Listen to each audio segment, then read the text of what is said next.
Hi friends, అందరికీ నమస్తే. Friends, ఈరోజు నేను ఈ SanDiskని అన్బాక్స్ చేయబోతున్నాను. సో దీన్ని నేను అమెజాన్లో పర్చేస్ చేశాను. దీని రెగ్యులర్ ప్రైస్ వచ్చేసి 7,200 రూపాయలు ఉంది. కానీ నాకు ఈ దసరా సేల్లో 6,500 రూపాయల్లో వచ్చేసింది. ఈరోజు దీన్ని అన్బాక్సింగ్ చేసి ఇది ఎలా ఉంది, దీని పర్ఫార్మెన్స్ ఎలా ఉంది అనేది ఇప్పుడు ఈ వీడియోలో నేను ఎక్స్ప్లెయిన్ చేస్తాను. ఫ్రెండ్స్, మన ఛానల్ ఇంకెవరైనా సబ్స్క్రైబ్ చేసుకోకుంటే తప్పకుండా సబ్స్క్రైబ్ చేసుకోండి. అలాగే బెల్ ఐకాన్ని యాక్టివేట్ చేయండి. అలాగే ప్రతి ఒక్కరూ లైక్ ఇవ్వండి. ఫ్రెండ్స్, మనం ఇక వీడియోలోకి వెళ్దాం. ఫ్రెండ్స్, నేను తీసుకునే అయితే 1 TB స్టోరేజ్ ఉన్న SSD. మనకి చాలా బాగా ఉపయోగపడుతుంది. దీన్ని మనం ఈజీగా ల్యాప్టాప్కి, సిస్టమ్స్కి, మొబైల్స్కి కనెక్ట్ చేసుకొని మన డేటా అనేది ఇందులో స్టోర్ చేసుకోవచ్చు. ఇప్పుడు దీన్ని నేను అన్బాక్స్ చేయబోతున్నాను.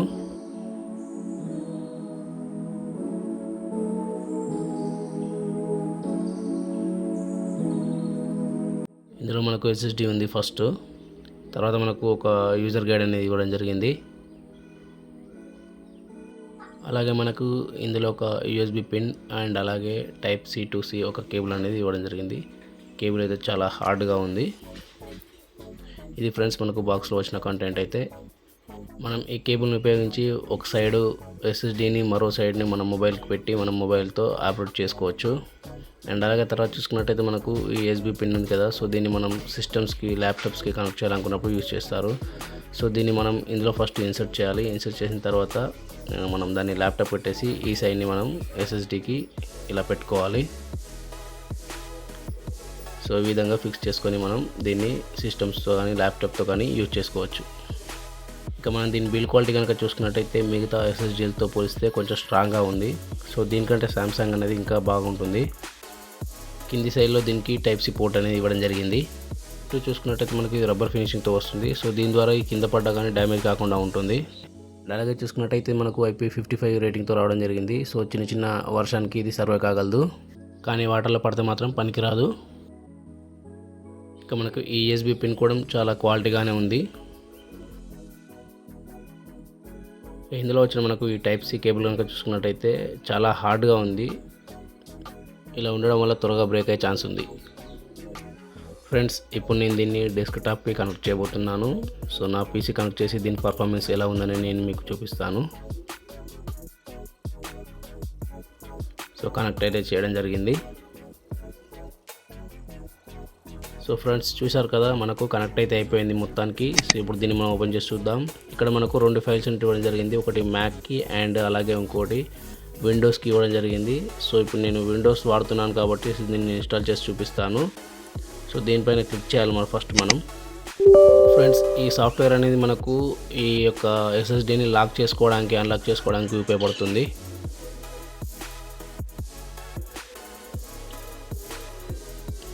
ఇక నేను టర్మ్స్ అండ్ కండిషన్స్ని అప్లై చేసి ఇన్స్టాల్ అనేది చేస్తున్నాను. ఇన్స్టాల్ అవుతుంది. మనకు ఇన్స్టాల్ అనేది త్వరగానే జరుగుతుంది. వితిన్ 1 minute అయిపోతుంది.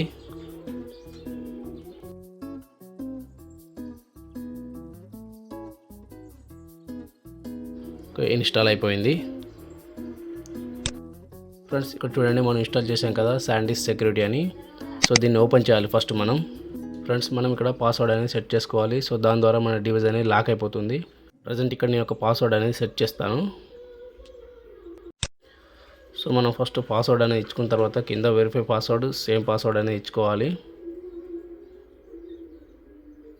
సో నేను ఇక్కడ వెరిఫై పాస్వర్డ్ అనేది ఇస్తున్నాను. సో ఇచ్చేసిన తర్వాత కింద మనకి ఇక్కడ హింట్ అని ఉంది కదా, ఇక్కడ మనం హింట్లో ఒక ఏదైనా మనం హింట్ పాస్వర్డ్ అనేది ఇచ్చుకోవచ్చు. సో ఇక్కడ నేను ఒక పాస్వర్డ్ అనేది ఇస్తున్నాను. ఫ్రెండ్స్, ఇక్కడ కింద ఒక టిక్ బాక్స్ కనిపిస్తుంది చూడండి. సో దీన్ని మనం టిక్ చేసినప్పుడు ఏమవుతుందంటే, మనం ఈ యొక్క PCలో ఈ యొక్క SSDని కనెక్ట్ చేసినప్పుడు అది పాస్వర్డ్ లేకుండానే ఓపెన్ అవుతుంది.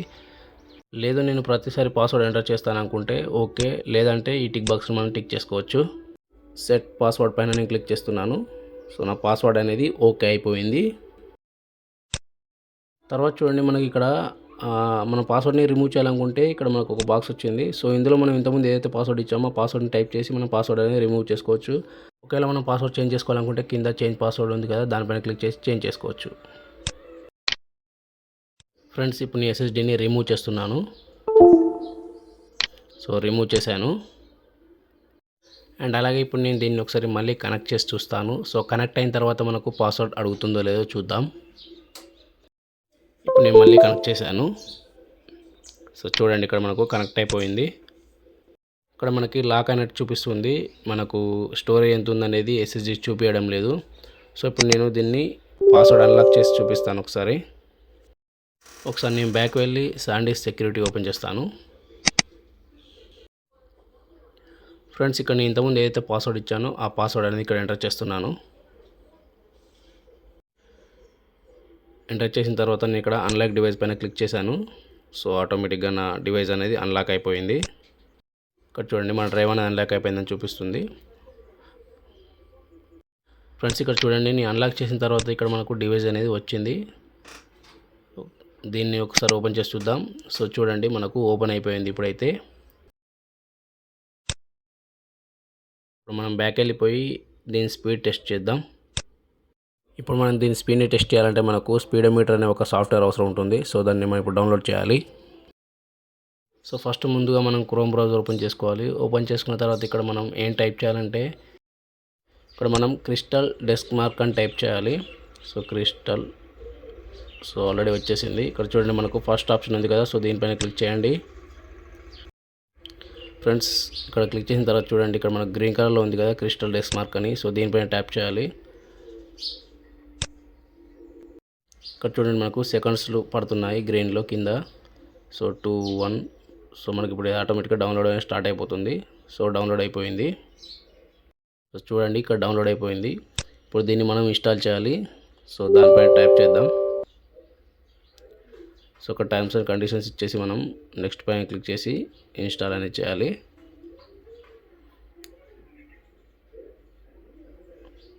మనకి ఇన్స్టాల్ అవుతుంది. సో ఇన్స్టాల్ అనేది ఫినిష్ అయిపోయింది. ఫినిష్ పైన క్లిక్ చేయగానే మనకు ఆటోమేటిక్గా ఓపెన్ అయిపోయింది.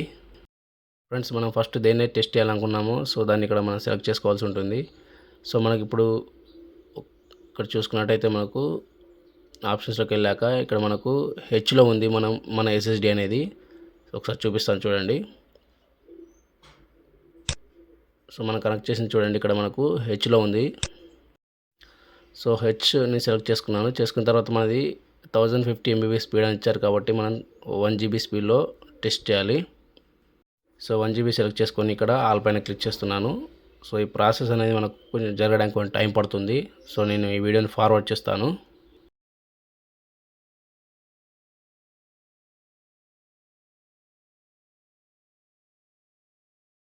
సో ఫ్రెండ్స్, ఇది ప్రాసెసింగ్ అనేది అయిపోయింది. ఇక్కడ పైన చూసినట్టయితే మనకి ఇది రీడ్ అండ్ రైటింగ్ స్పీడ్ అని వచ్చింది. సో మనకు 41.49 అండ్ రైట్ స్పీడ్ చూసుకున్నట్టయితే 43.83 వచ్చింది. సో దీన్ని నేను చాలాసార్లు టెస్ట్ చేసి చూశాను. సేమ్ ఇదే రేంజ్లో వస్తుంది. మనకి వీళ్ళు బాక్స్ పైన 1050 MB/s స్పీడ్ అనేది ఇవ్వడం జరిగింది. సో ఇది నేను ఏ విధంగా టెస్ట్ చేసినా అంత స్పీడ్ అయితే రావడం లేదు.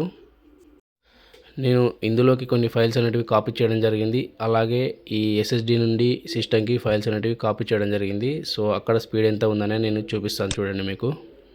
ఫ్రెండ్స్, ఇక్కడ నేను దాదాపు ఒక 700 MB ఉన్న ఒక వీడియో ఫైల్ అనేది నేను SSDలోకి కాపీ చేస్తున్నాను. చూడండి, మనకు స్పీడ్ అనేది 37, 38 మించి రావడం లేదు. ఇక్కడ చూసుకున్నట్టయితే మనకు స్పీడ్ కూడా ఒకే లెవెల్లో వెళ్తుంది. మనకు స్పీడ్ అనేది అప్ అండ్ డౌన్ జరుగుతూ ఉంటుంది ఎందులోనైనా. సో ఇందులో మాత్రం అలా జరగడం లేదు.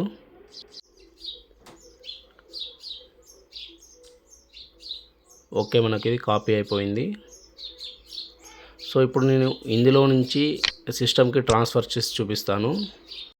ఫ్రెండ్స్ చూడండి, ఇప్పుడు నేను SSDలో ఇంతకుముందు కాపీ చేసిన ఫైల్ ఉంది కదా, సో దీన్ని నేను సిస్టంలోకి ట్రాన్స్ఫర్ చేస్తున్నాను.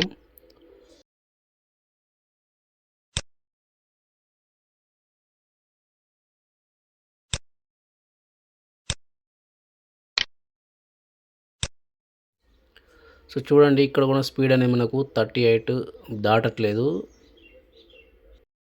సో మనకు ఎందులో చూసుకున్నా కానీ స్పీడ్ అనేది వేరీ అవుతూ ఉంటుంది కంపల్సరీగా. సో ఇందులో వేరీ కావడం లేదు. అంటే నాకెందుకో ఈ డివైస్ కరెక్ట్ లేదు అనిపిస్తుంది. సో దీన్ని నేను రిటర్న్ చేయాలనుకుంటున్నాను.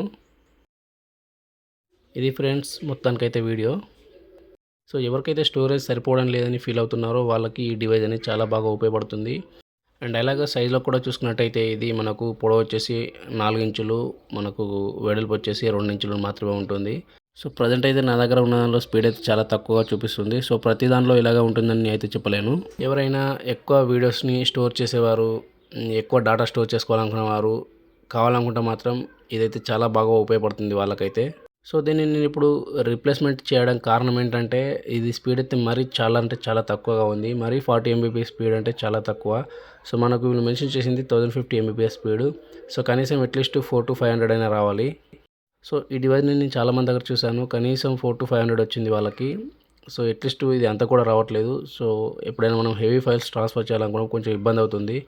సో పర్లేదు, నేను వెయిట్ చేయగలను అనుకుంటే మాత్రం దీన్ని నేను ఉంచుకోవచ్చు, కానీ నాకు అంత టైం అనేది ఉండదు. సో కంపల్సరీ నేను దీన్ని ఎక్స్చేంజ్ చేయాలనుకుంటున్నాను.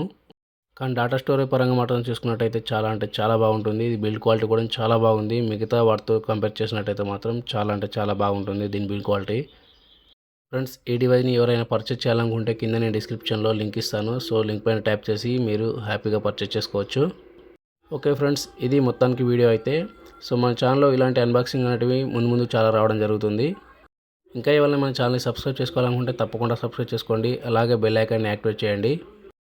ఓకే ఫ్రెండ్స్, రాబోయే వీడియోలో మళ్ళీ కలుద్దాం. అంతవరకు సెలవు. This is Srinivas signing off. By by now.